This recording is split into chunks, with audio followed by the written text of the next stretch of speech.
பிஸ்மில்லாஹிர்ரஹ்மானிர்ரஹீம்.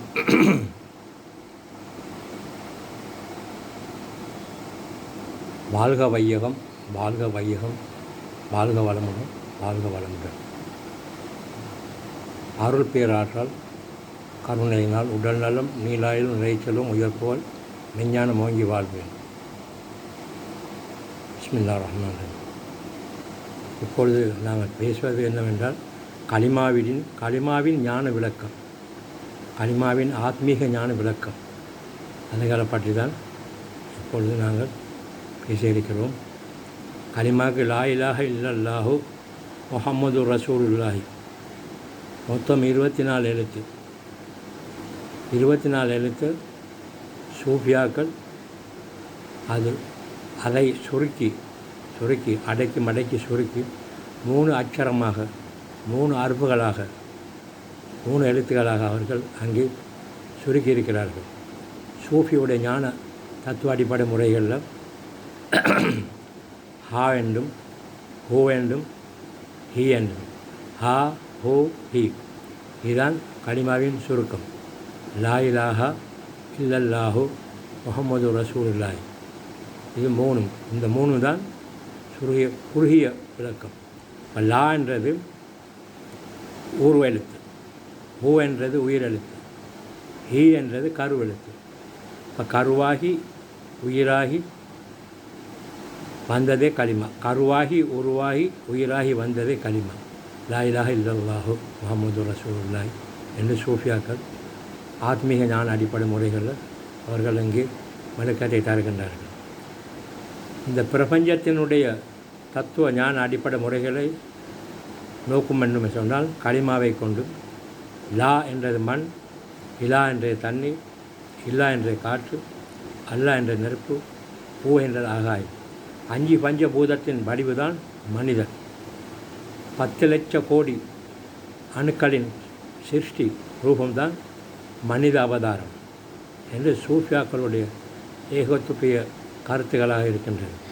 அந்த அடிப்படையில் லா மண், இலா தண்ணி, இல்லா காற்று, அல்லா நெருப்பு, ஆகாயம், 5 பஞ்சபூதங்களும் இந்த களிமாவில் லா இலாஹ இல்லல்லாஹு என்றதில் அடக்கி மடக்கி ஒடுக்கி சுருக்கி அல்லாஹ் சுப்ஹானஹு வ தஆலா 12 அச்சரங்களில் அங்கே போட்டுட்ருக்காங்க. அதே போல் எது முன்னும் களிமாக பிரிக்க வேண்டும் என்று சொன்னால் ஷரியத்து, தரிக்கத்து, ஹக்கீகத்து, மாரிஃபத்து, சூஃபியத். ஷரியத் என்றது சொல், தரிக்கத் என்ற செயல், ஹக்கீகத் என்றது நோக்கம், மாரிஃபத் என்ற ஞானம், சூஃபியத் என்றது பூரணம். இந்த 5ம் சேர்ந்தால் தான் களிமா. லா என்றது ஷரியத்து, இலாஹா ஹக்கீகத்து, இல்லா தரிக்கத்து, அல்லா மாரிஃபத்து, ஓ சூஃபியத். இந்த 4ம் சேர்ந்தால் தான் ஷரியத்து, தரிக்கத்து, ஹக்கீகத்து, மாரிஃபத்து, சூஃபியத். இந்த 4ம் ஒன்றிணைந்து வரணும். அப்போ தான் களிமாவுடைய பூர்நிலையை அடைய முடியும். அது இல்லாமல் ஒன்றை பிடிச்சி ஒன்றை இதாகி கொண்டு சரியத்தில் இருந்து கொண்டு ஹக்கீகத்தை பிடிக்கிறது கடினமான ஒரு பயிற்சி. அது ஷேக் மூலமாக தான் நாங்கள் அந்த ஞானத்தை விளங்க வேண்டும். 2வது எல்லாம் ஒரு 3 சுடரில் தான் வேலை செய்யுது. ஆ என்னும், ஹூ என்னும், ஹி என்னும். ஹா ஹூ ஹிம், அதாவது சூரியகலை, சந்திரகலை மற்றும் சுழிமுனை. சூரியகலைன்றது வலது பக்கம், இடது பக்கம் சந்திரகலை, முன்னாடி மத்தியஸ்தானத்தில் உள்ளது சுழிமுனை கலை. அது உடல் ரீதியாக சயின்ஸ் முறைகளையும் விஞ்ஞான அடிப்படை முறைகளையும் நோக்குவதென்றால் முள்ளந்தண்டின் அடியில் இருக்கும் டைல்ஸ் போன் என்று சொல்கிறது, ஸ்பைனல் கார்டு, அதில் வரக்கூடிய டைல்ஸ் போன் அடித்தளம், அதுக்கு 33 தட்டுகள் இருக்கிறது. 33 அந்த தட்டுகளில் 3 ரகசியமான முடிச்சுகள் இருக்கிறது. அந்த முடிச்சுகளை தான் விளங்குகிறது. அப்போ அது களிமா உள்ளதான் அந்த முடிச்சு இருக்கிறது. லா என்ற களிமான்ற லா இலா இல்லா அல்லா, அப்படி 5 அடிப்படையில் உயிர் சக்திகள் 3. அப்போ அந்த 3ஐயும் தான் விளங்குறது ஒரு கடினமான ஒரு பயிர். அதை விளங்கி தான் தியானத்துடைய அடிப்படையில் தியானத்தில் முஷாஹிதா, முராக்கபா, முஜாஹிதா, முஹாதரா என்ற அடிப்படையில் நாங்கள் அதை விளங்கி கொள்ளணும். அடுத்தபடியாக லா என்றது பஞ்சபூதத்தின் அடிப்படையில் லா என்ற ரோஹு ஜிஸ்மானி, ரூஹு ஜிஸ்மானி என்றது மண், மண்ணுடைய சக்திக்கு பேர் ரூஹு ஜிஸ்மானி. இலாஹா அது தண்ணீர், ரூஹு சுபுஹானி. இல்லா ரூஹு ரூனிஹா அது காற்று. அல்லா சுல்தானி அது நெருப்பு. ஹோ ஹோ ரூஹுல்லா அது ஆகாயம். அந்த பஞ்சபூதத்தினுடைய சக்தி தான் இந்த பிரபஞ்சத்தை அண்ட சராசரத்தை அடக்கி மடக்கி ஒடுக்கி 7 வானம் 7 பூமி, நவ கிரகங்கள், சந்திரன்கள், சூரியன் அத்தனையும் எல்லாம் உள்ளடக்கியது இந்த 24 அச்சரத்துக்குள்ளே தான் உள்ளடக்கியதாக இருக்குது. இது யாரும் சொன்னதாக எனக்குண்டா விளங்கவில்லை. இது களிமாவை இதை விளங்குறதுக்கு அந்த திக்ருடைய ஒரு ஞான இது ஒன்று இருக்குது. அதை இந்த நெற்றி இரு பூர்வ மத்தியில் இதுக்கு காப கௌசைன் என்ற ஒரு பேர் ஒன்று இருக்குது. இது ரூஹுல் குத்தூஸ் என்னும் அரபிக்கில் சொல்வார்கள். ரூஹுல் குத்தூஸ் ஜிப்ரீல் அலைஹிஸ்ஸலாத்துக்கு ஒரு புனை பெயர் இருக்குது, ரூஹுல் குத்தூஸ். அப்போ ரூஹ் ஷைத்தானி, ரூஹ் இன்ஷானி, ரூஹு மலக்கானி, ரூஹு குத்தூஸ், ரூஹுல்லா.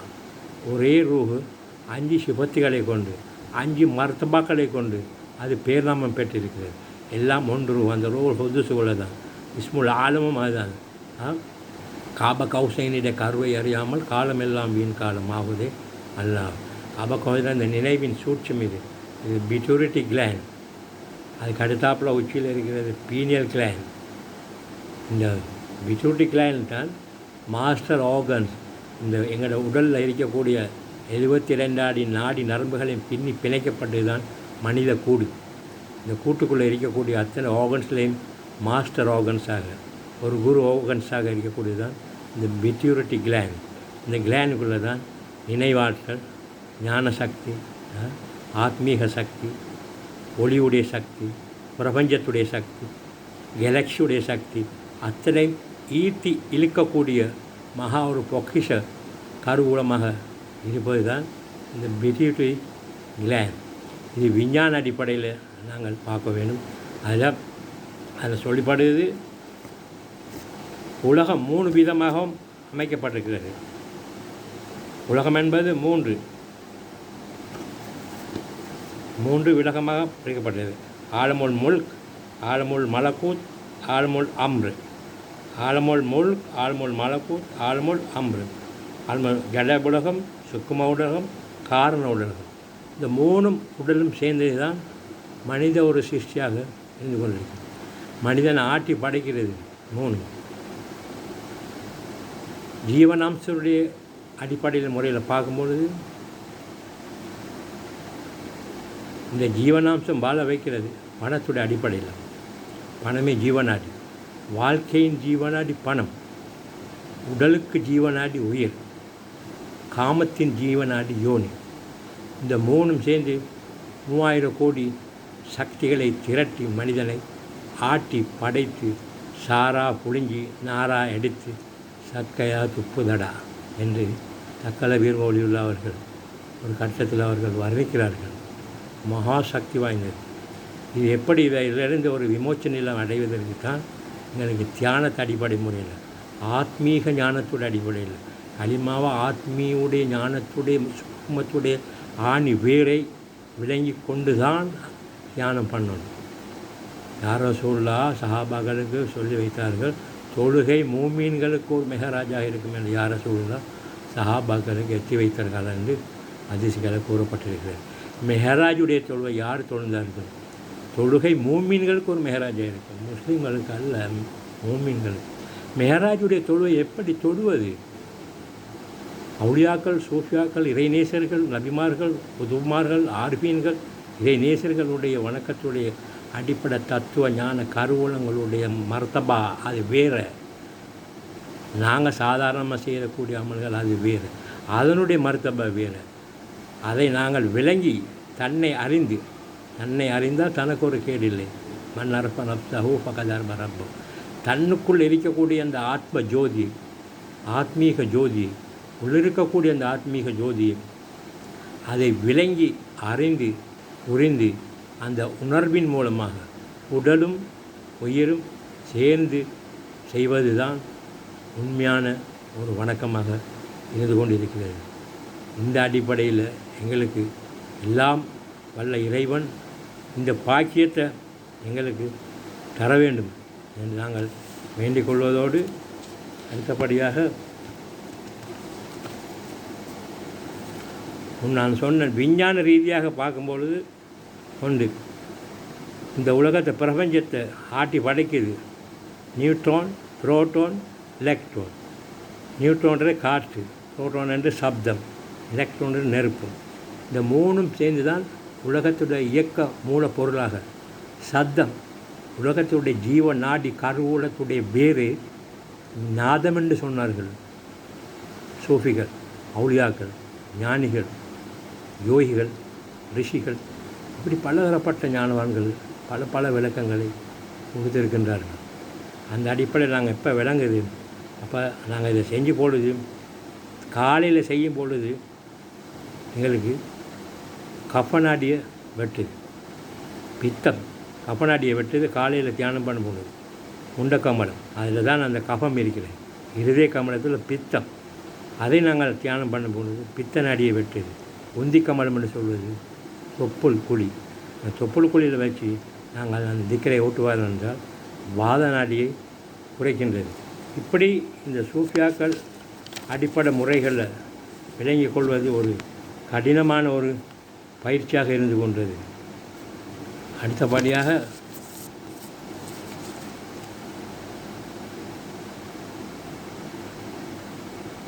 உடல் 4 வகைப்படும். பரு உடல், சுக்கும உடல், காந்த உடல், ஒளி உடல். இந்த 4 உடல் இது சாதாரண எங்களுடைய உடலுக்கு இருக்கிறது. இது பரு உடல், வெட்டினா ரத்தம் வரும். சுக்கும உடல் அது உயிருடைய கோலத்தில் இருக்குது. அதுக்கடுத்து காந்த உடல், magnet of power, bio magnet of power, bio magnet of ஒரு அதுக்கு சொல்கிற காந்த சக்தி உண்டு. அது மூளைக்குள்ள மத்திய ஸ்தானத்தில் அது இருக்காது. பீனியல் சுரப்பி, அது பீனியல் கிளாண்ட். அது அந்த பீனியல் கிளாண்ட் தான் அது பயோ மேக்னெட் ஆஃப் ஒரு டீப் சீக்ரெட். அதுக்குள்ளே தான் அந்த ஞான ஒளி, அந்த கேலக்சியை இழுத்தெடுக்கக்கூடிய ஒரு ஞான சக்தி அந்த மேக்னெட் ஒன்று அந்த மூளை நடுவில் இருக்குது. மற்றது ஒளி உடல், அதுதான் ஒளிவாக பிரகாசமாக இருக்கின்றது. இந்த நிலை அடைவதற்கு நாங்கள் கொஞ்சம் பிரயாசம் எடுத்து நாங்கள் இறைவனிடம் மன்றாடி அழுது புலம்பி கேட்டு கெஞ்சி கேட்கணும் என்று ஆத்மீகத்திலும் அடிப்படை முறையில் எனக்கு இந்த ஞானத்தை தாரப்பே என்று மனமுறையை கேட்டு நாங்களும் இந்த வழியை பின்பற்றுவதற்கு எல்லாம் வல்ல இறைவன் எங்களுக்கு அருள் புரிவானாக என்று சொல்லி என்னுடைய உரையை நான் முடித்து கொள்கின்றேன். அஸ்ஸலாமு அலைக்கும் வரஹ்மத்துல்லாஹி வபரகாத்துஹு.